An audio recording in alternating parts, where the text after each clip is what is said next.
towards picks that can actually contend with that priority that the Azir offers. So unfortunately for him, he kind of gets caught between a rock and a hard place. Unless, like, he may have been able to go back towards, like, Viktor or something like that, but it's not really what you expect from Doinb in FPX. Twist of Fate was open as well. I'm pretty sure it's banned away. But either way, I can't remember. Anyway, let's move on. Let's talk about this draft because it's already underway. We've got the Kaisa first pick. So Gala had an MVP performance in game number 1. He's going to repeat that one. The crisp Rell once more. Beichuan has the Lilia banned this time. Instead, they're going to go towards Renekton, assumedly for Nuguri, but maybe Doinb. Yeah, I think it might actually be a Doinb pick here. I imagine the problem that I'm seeing here, though, now with locking in that early Renekton, is you got to lock in either your jungler or your AD carry here. So what do? Do you prioritize Beichuan, or do you end up seeing the Samira, the Xayah taken off the board? Now you've got a premier AD carry, therefore Gala, and Lwx has been knocked right the way down when it comes towards the rankings of her AD carry. So you're kind of stuck here, and at least it looks like they're going to prioritize Lwx. But for Beichuan, the same stance. Like, you already got the Lilia, Nidalee, Olaf, Gragas, Udyr. Now Graves taken off the board as well. You start to prioritize even more of these junglers, and like the Hecarim, maybe even like a Kindred or like Lee Sin. I mean, you're already right the way down. Look at that ban. A Karthus ban. Yeah. The respect towards Beichuan. They know the kind of player they're going up against. This guy, for anyone that didn't see the start of game number 1, this guy used to be a streamer. He challenged himself to become a pro player. He is known as the Echo King, self-proclaimed best Echo in China. He was a streamer last year. This year is his first year in pro play, and he's been very quickly escalated to the main roster for FPX. And that Karthus jungle ban is directly aimed at him. He loves those AP junglers. This could actually be the Echo game. Just because there's nothing else left on the board. Like, you are so far down the list right now. Look, it's kind of insane. Like, there's no real other farming junglers. Yeah, it looks like they're just going to go for a full heavy kind of like... Okay, they do get the Hecarim, yeah. So, you're still on the back foot here when it comes towards against the Graves. Graves clears super quick. And it's going to be kind of difficult for Beichuan to keep him in check. I just realized that because they need AP on the side of FPX, right? So this is going to be Renekton for Nuguri. It has to be, and they have to put a mage mid, I would assume. Well, I mean, Nuguri has played like Kennen and these kind of things, so you can still get that into the top lane. But yeah, you're right. They need some sort of AP pick here for FPX. But it looks like we may not. Could actually just be the Cassiopeia. Actually, Cassiopeia does pretty well into Sion. So I'm going to hold on. This could be Nuguri taking the Cassiopeia top. But no, it looks like we're just going to swap around. Either way, you get kind of a very similar story from RNG from the last game. Very much this front-to-back style team fight. Big old tank / engage tool for Xiaohu. Cryin on this mage that can try and hard force some pressure into this mid lane. And then they can look way to try and take over from this jungle role. Whereas on FPX's side, they've tried to get in towards some of these decent matchups for themselves. But like the Renekton in that top lane, Doinb going in towards Viktor will give him at least an answering tool for this Orianna, but certainly we're looking at a less scaling opportunity, I'll say, for FPX when it comes to these team fights. So they certainly need to be powering through both Beichuan and Nuguri if they hope to have any sort of hopes for these early dragon fights. It's going to be an interesting one. It's a very different style of composition from FPX, but it does feel a little bit more like in this game, both teams kind of want a similar thing where FPX can go toe-to-toe, assuming they don't go too late into the game, against RNG in a 5v5. Yeah, and it's going to be a case of trying to stack these early dragons, certainly. So I expect, again, Beichuan playing very heavily down towards the spot side, trying to see if they can get the Samira up and rolling, and then transitioning that into the dragons, rather than looking towards the Rift Heralds and these kind of objectives more so towards the top side.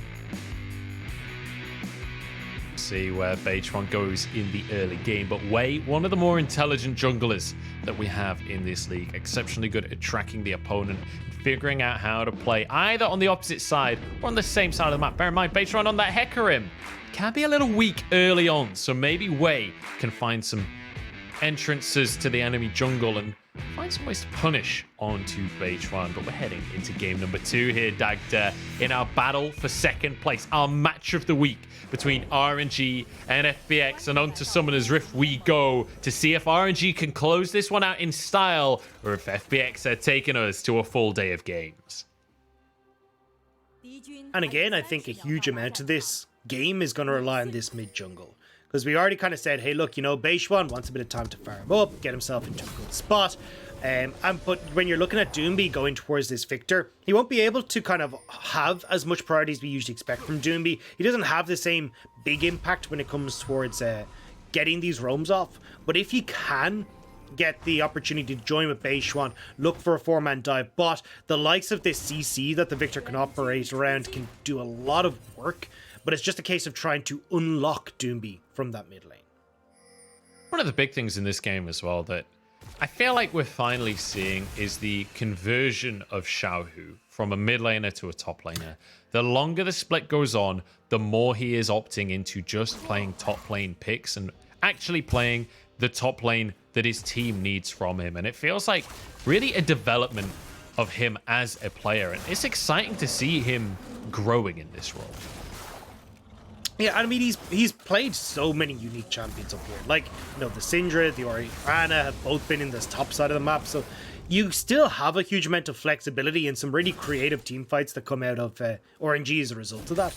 But when it's able to go back to bog standard, a lot of the team is just going to feel more comfortable, right? Because Cryin knows what he's supposed to be doing on an Orianna. Gala knows how to play around a big, beefy front line. It becomes a lot easier for RNG to find these fights, and especially against a team like FPX, where you know how talented this roster is. The easier to operate, the better in a lot of situations. Especially in these super tense games, quite often that can be the difference maker. I mean, in the last game, I would argue that there was a lot harder for FPX to win in the late stages than it was for RNG, down to the drafts that we saw coming on through. Beichuan has his sweeper available, so despite the ward spotting him out from Cryin, at least he's able to clear that one and continue the push up towards the top side. On the opposite side of the map, though, Wei pathing down towards this bottom lane. He has a big amount of push going from Ming and Gala, though, so you don't expect him to be able to find a gank there, but maybe just be able to find himself a scuttle trap. I think it'll just be scuttle into backing. The big thing about spotting out where Beichuan was is you're free as Gala and Ming to keep up this pressure on the bottom side, try and chip away at this turret for a little bit, especially with Wei being in the vicinity to help you out in case anything goes awry. So at least a nice bit of breathing room for Gala and Ming, whereas that's reflected topside for Nuguri, who is really trying to punish this Sion every time he moves towards a minion.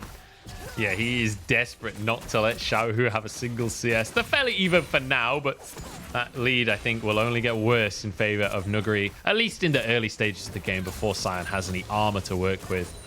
There's a similar story in this bottom side as Lwx being kind of bullied underneath the tower, trying to sweep up as much of that CS as possible. But as we mentioned, the jungle pathing, Wei would just be finishing off this bottom scuttle. You saw Beichuan grab the one towards the top side.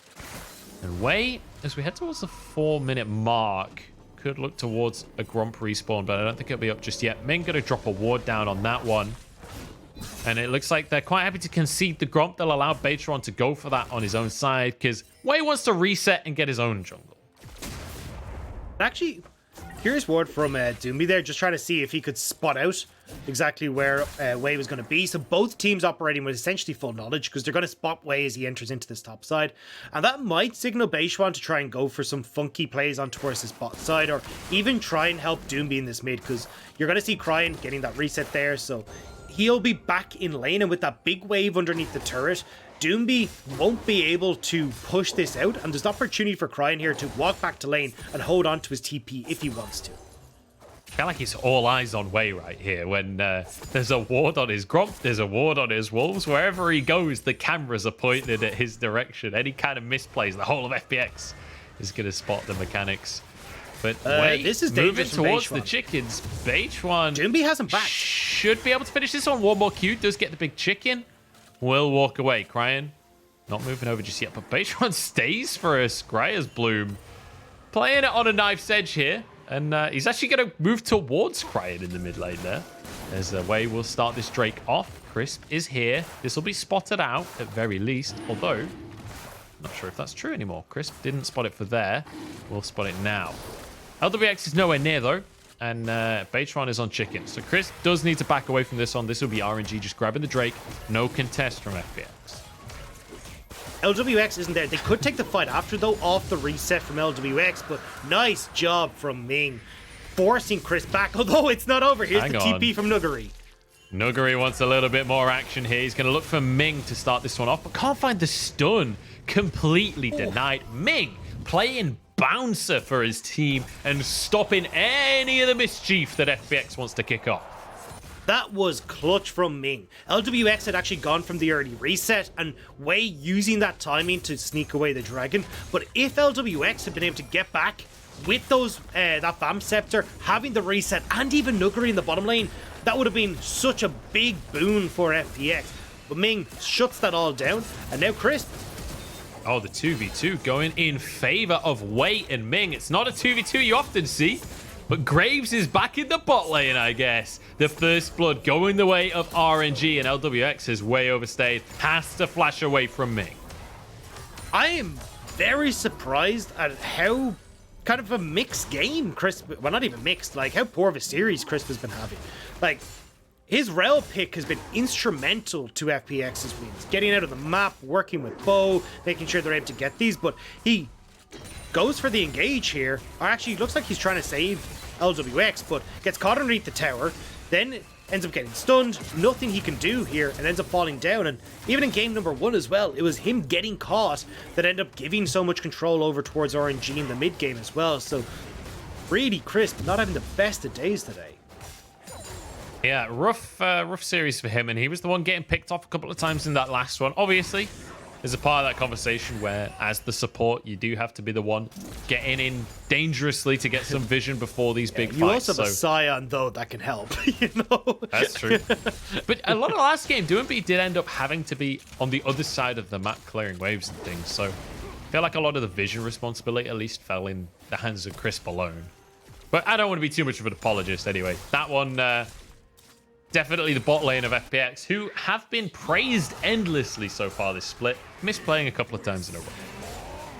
And I think, to give Crisp his due, that one was certainly a little bit more on LWX, who got caught out underneath the tower. But either way, more kills going in favor of the Gala and Wei. Now they have control over this top side of the map as well, because Wei already sitting on the Noon Quiver is in pretty good shape. He just hops over the wall to start up this Rift Child, and with the shove from Xiaohu, the push from Cryin as well, there's not really much you can do here as FPX to contest. I mean, FPX don't even have vision of this just yet. Some pings going that way from FPX, though, as Beichuan moving over. You see the bot lanes roaming up as well, and Dagda could have a bit of a scuffle on our hands, but the Herald will go down before this ever kicks off. It is finally warded. Beichuan wants to steal. He's in there with the smite, but Wei grabs it. The fear onto one man, but Chris forced out of the fight, and Beichuan will go down. 2 kills now for RNG. Nuguri jumps into the fray. Shockwave to peel him away from Wei, but that is a huge amount of damage. Renekton loves these fights. Will finally go down, but LWX spinning around like a Beyblade and takes one for himself. The answer can't quite come through. Gala trying to get it, but the double from LWX. He makes up for his blunder in the laning phase, and FPX finds some kind of answer. It's a 3 for 2 with the Rift Herald going in favor of RNG, but still, FPX, they're committing so heavily to these early fights, but they're not really in the position to do so. RNG had already moved Gala and Ming up. You already had Xiaohu and Cryin who were able to collapse first, and it means that it's like Beichuan going over the wall here. Nobody from FPX is nearby as Wei's able to take that smite, and by the time Beichuan dies, that's when the rest of FPX come up. So FPX, this could have been a great fight, but the fact that they took so long to actually get into position really came back to bite. Nuguri ends up going down for his trouble, but then in goes LWX, just spinning around. And this kill onto Ming at the end. I feel like there's a little bit of vengeance for LWX for what has been happening this game, because Ming has been the star player on RNG so far in game number 2. I think LWX finally getting a little bit of cathartic play coming through. Ming is looking for a dive as Wei moves down as well. There's a TP. Oh, it's bad news bears for Crisp and Lwx. They're just going to try and clear the wave, but everybody is here. The Goon Squad is in, but that's a Magnet Storm and a stun through everyone. Shockwave comes through. Lwx dashes out the other side. No way did they get away with this one. What? How have they pulled it off? It's unbelievable. They had every right to die in that play. RNG had set that up so well. They get the TP from Xiaohu from the top side, using the advantages that they had. They were trying to get the kills, get the turret into Dragon. And FPX, they somehow managed to worm their way out of that. That was amazing play from Crisp and Lwx to get away. I actually cannot believe my eyes. Crisp jumps in, the Magnet Storm, the stun as well coming through. Lwx can then just slide away through the minions. And at RNG, they do get the first tower. They also grab themselves a Drake off that one, but Nuguri should be able to answer the tower at least in this top side. And you saw Doinb grabbing a couple of plates mid as well. So once again, just like last game, every single play one team makes on the map, the other team will answer it elsewhere. Again, though, like, even though the goal is dead even, still these dragons are going the way of RNG. We saw what happened in the last game where RNG are able to use these so well to play around the map state later, but you see there, Crisp, Magnet Storm into the big knockup, and it just means Lwx is able to slip away through these minions, and this is obviously something that's still available. We're still on patch 11.3, so you can actually hop away as Samira, but that's just showing the slipperiness of this combo. And the fact that Crisp got away as well is baffling to me. Unbelievable. So well played. They didn't even use a flash, by the way. They didn't even have to They didn't even have them to get out of that one. So really, really exceptional stuff. And, you know, we said these guys have had an incredible split. Kind of disappointed in them in game number 1. And they come into game number 2 and they're like, all right, time to make some plays. Lwx making the pop-up plays happen at the Rift Herald despite the earlier blunder. And then that survival there is just something exceptional. Nuguri pushing now in this bottom side of the map. You can see Xiaohu here to answer, but Beichuan and Doinb are on this half of the map as well at the same time. I don't think it should turn into anything. I'm actually looking at Nuguri's build. He's gone straight for the Stride Breaker.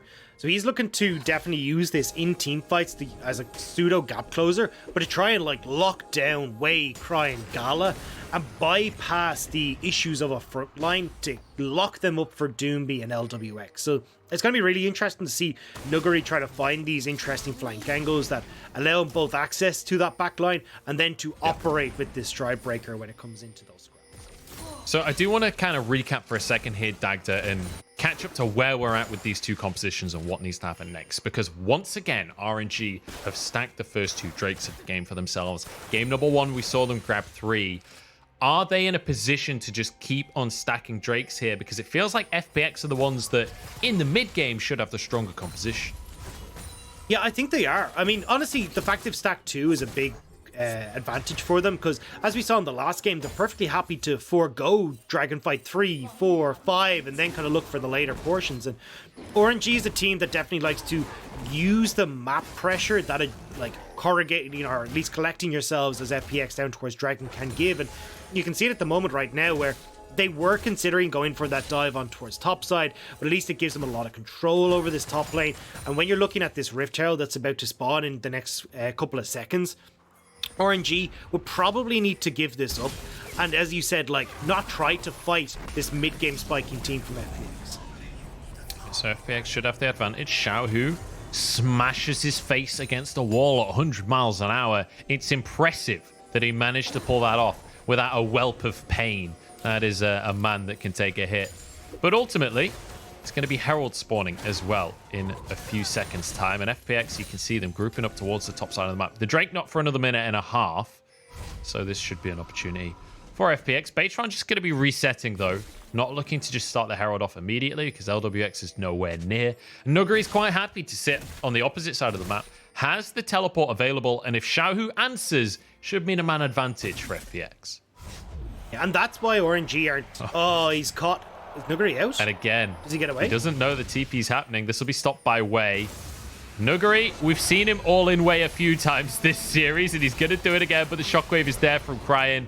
Stride Breaker can't save you now. He wishes he had a Gore Drinker for their health, but a big play coming out from RNG to punish Nuguri once more.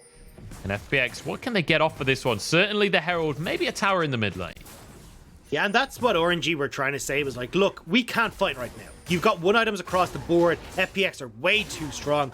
Let's just go and make a play bot side, use the TP advantages that we have, and try and get some much needed golds back into our hands and get some pressure on the map as well. So at least RNG doing work, rather than just, you know, giving up Rift Herald and going, well, I guess we won't fight, but actually turning it into something proactive.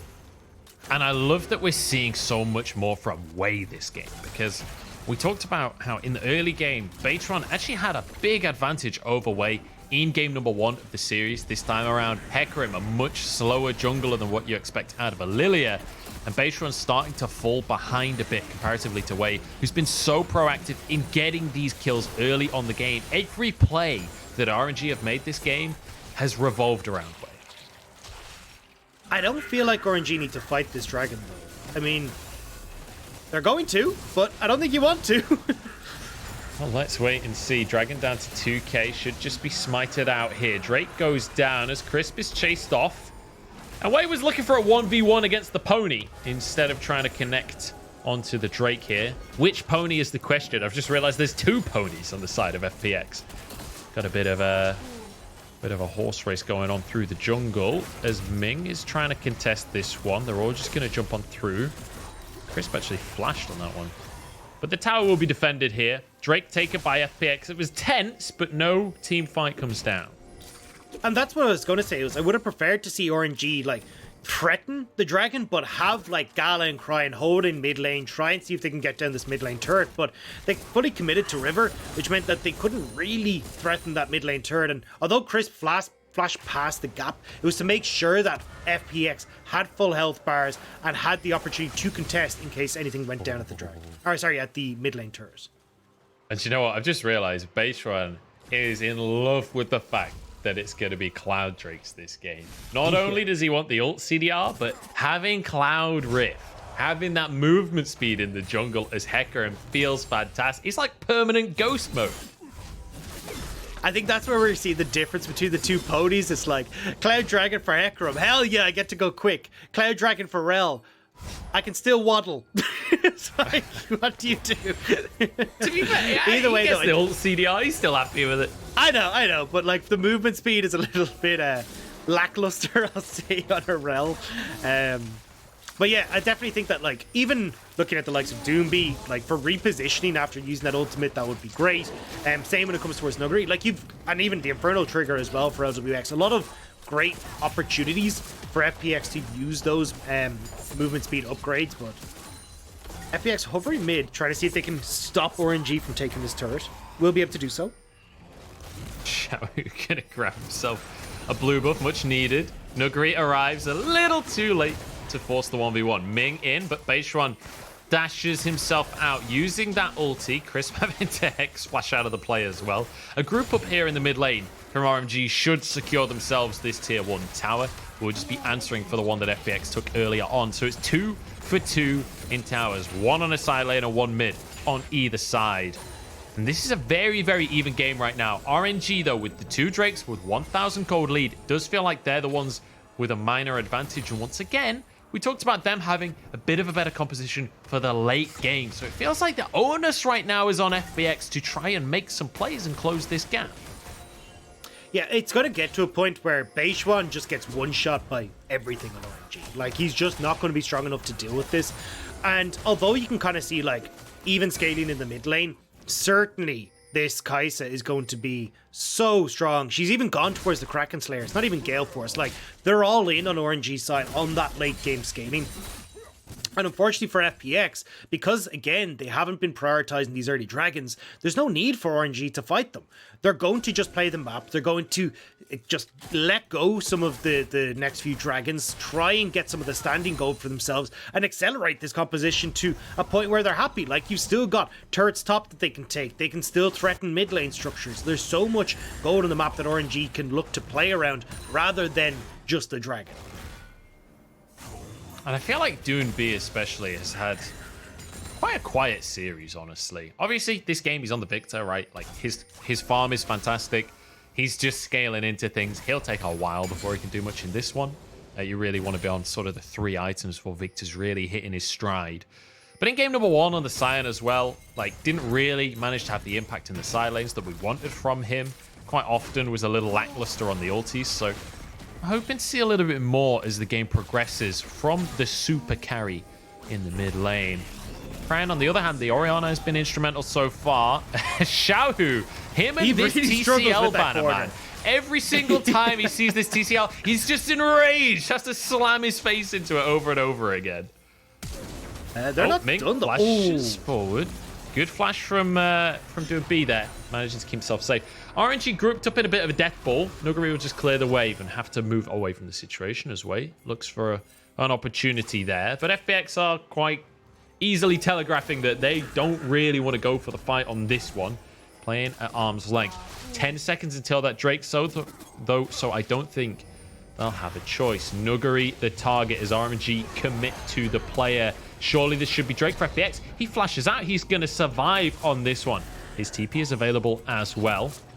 And now RNG re-enter the Dragon Pit here. FPX going to start it off and pull it out of the pit. Beichuan over the backside of the pit. He's looking for a flank. Hex Flash, though, from Ming is beautiful. And they set off the fight just the way that they want. Lwx surviving, but he's taken down by way. Shotgun blast to the face as the rest of RNG just group up and take down the members of FPX. 1 by 1 more notches on the butts of their guns. And it's going to be a 4-for-1 trade and a Drake for RNG. Too many members of FPX tried to flank in that fight.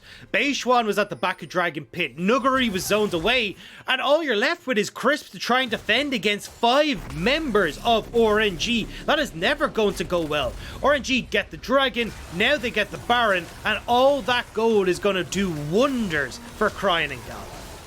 Kind of hilarious ult once again from Xiaohu. Like, I'm not sure how many games of Sion he has played, but he ulted for a bit of movement speed to get past the crap. Maybe just try to race on this one. Either way, though, it's a Drake, Baron, sorry, taken by RNG. 3 Drakes on the board as well. Every single advantage they could ask for is going their way right now. With a 3,500 gold lead, they are on the cusp of finding themselves that 2nd place in the LPL.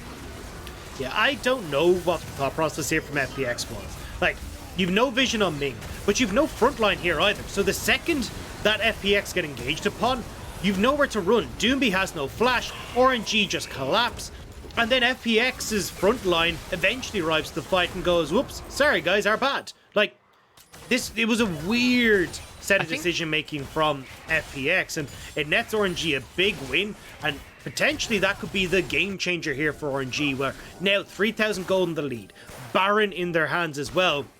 They can suddenly sweep all the standing gold that is still on the map and just start to take over with this late game scaling composition. It feels like FPX were trying to position like, okay, let RNG start the Drake and then force the fight. Oh, Crisp, you're in the wrong spot, buddy. No. Xiaohu's happy to just keep him there. And once again, Crisp is caught out, but this time his team tried to help, and they've caught themselves out as well. Doinb in a 1 versus 3 here because Beichuan can't get into the fight. Another knock-up from Ming. Doinb still surviving, though. Not much damage there. Finally goes down as Gala finds the kill. Nuguri in 1 versus 3. They've got to get Gala. The fear is there, but they can't lock down the Kaisa. They can't get the kill. Nuguri now stunned up as Gala looks for more. Nuguri cannot close the gap. The Renekton can't find a way in. And in the meantime, the rest of the team has died somewhere else, and RNG blow this map open.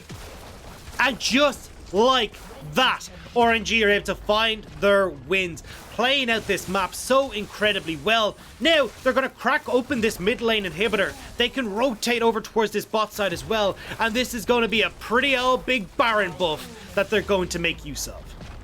And it's been a really unfortunate game here for FPX. We asked if Beichuan would be enough to fill the shoes of Bo, the void that Bo has left in this roster for FPX. Game number 1 looked pretty good on the Lilia. Game number 2 on this Hecarim, feeling like we need a little bit more. This was a tall task for FPX coming into this series to be able to match up to a team like RNG.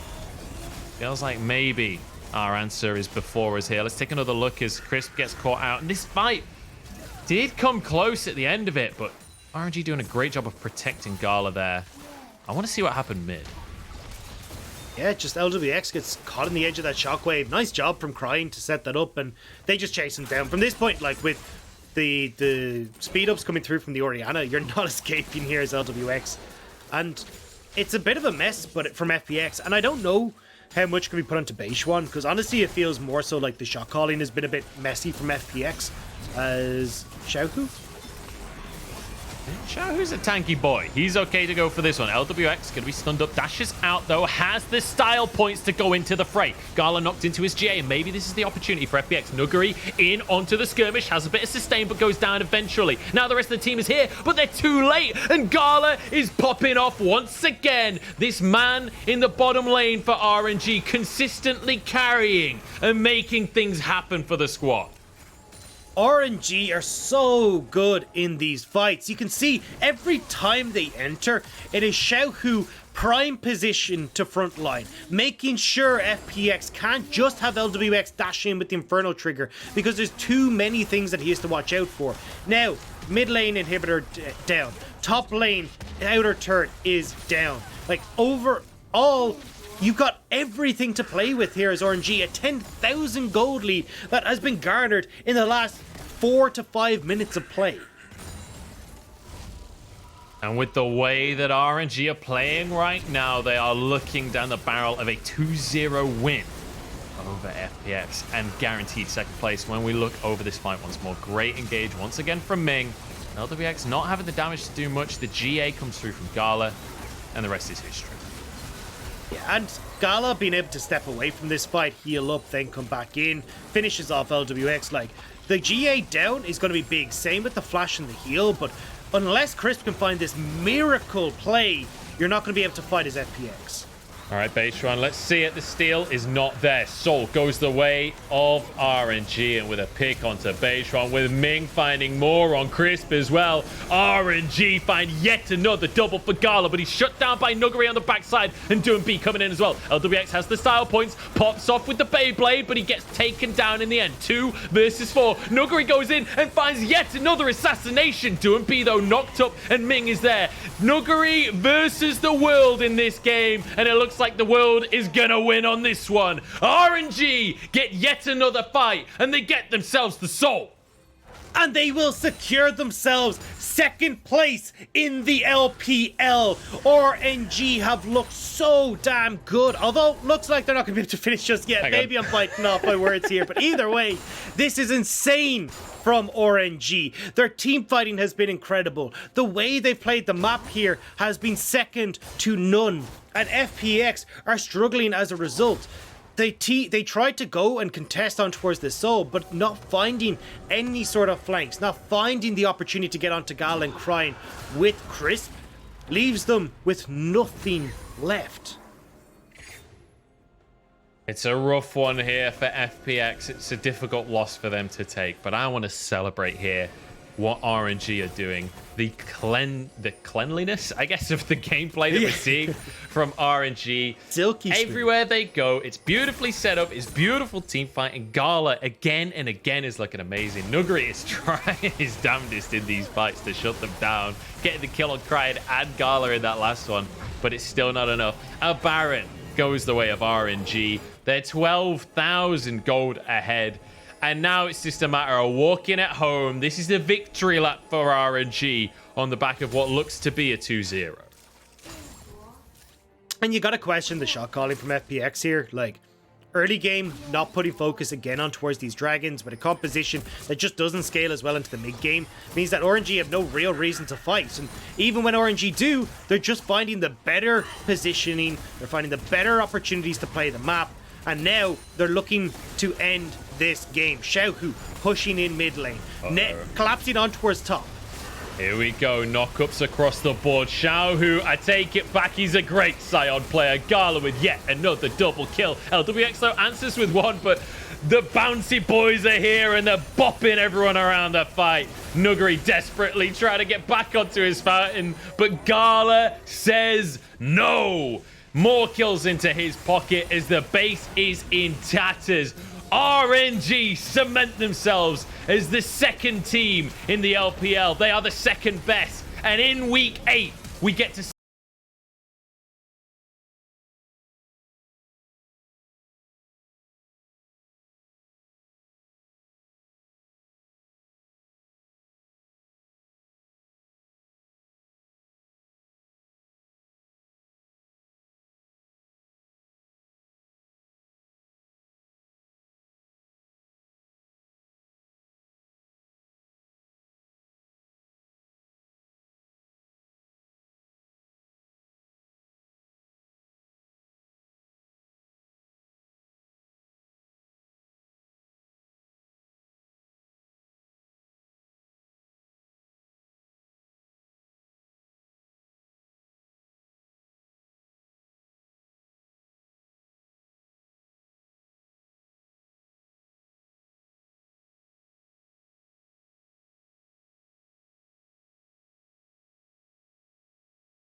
their own. They feel fantastic. I mean, Lyric would shoot me if I said Xiaohu wasn't the best mid laner in the world last year, but he's a little bit biased on that one. Well, but Mole was the best mid laner. Oh, true. Yeah, Xiaohu's second.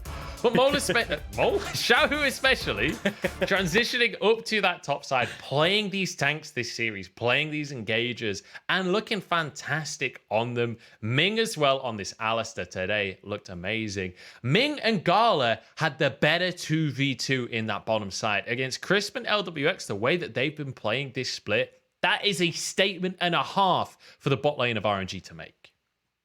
And I think it says a lot about Ming and Gala because they don't get the limelight, right? There's so much attention that's from Way towards that top side, even from Cryin towards that top side as well. And the whole storyline around RNG has been, hey, it's Xiaohu. Look how good Xiaohu is in the top side, playing all these weird picks and all this kind of stuff. But the silent heroes, the unsung heroes of this roster has been Gala and also Ming in that bottom side, where Ming at least we see a little bit more of, moving up to support Xiaohu, making sure he's safe in that top side, kind of maneuvering around the map in conjunction with Wade to keep full control in those early stages. But certainly Gala, I've been really, really impressed with his performances for quite a while now, where getting all these early leads for himself without much attention and then having these pop-off performances in team fights. Like, if there's like two guys that I'm like, I want them to like carry my team and make sure they're safe, it's Viper and Gala right now, because they just seem to be able to play right on the edge of every team fight, great positioning, understanding what the role is, and playing them perfectly. Yeah, and Jackie loves Tristana from earlier today as well. Yes, true. I love to see as well Gala popping off on specifically this Kaisa, because when you think about the really high highs that we've seen from Gala this split, I think mostly of things like the Aphelios and this Xayah as well. The Xayah, I think especially with the Gale Force, he's looked exceptional on and is one of the most aggressive Xayahs we have in the league. But on the Kaisa as well, that playstyle fits in perfectly. Being able to find the perfect moments, the perfect positioning with that ultimate to make the plays happen. And really, really beautiful to see. But also the rest of the squad playing around him, like Ming and Xiaohu in these fights, literally just playing to protect Gala, playing to knock up and bash around anyone that came near. And it worked incredibly well. I think this is what I love about RNG, is just they will oftentimes go for these kind of front to back style team fights. And oftentimes it does revolve around playing around Xiaohu in the top lane. But this time around, it was much more about, hey, look, let's just play through lane states. Let's make sure that if we have an opportunity that we've got this pushing mid for Cryin, let's go and steal away a dragon. Let's slow burn our way into this mid game. And every time they seem to get there, if they come in on even footing, they look so damn good. And you can see even in game number 1 where their backs were against the wall, FPX had a firm control of that game, but for them to be able to slowly but surely kind of put the pieces together, stopping FPX in their tracks from having control of these side lanes, finding the picks that they need, getting back control and wresting that control from the grasp of FPX speaks volumes to RNG.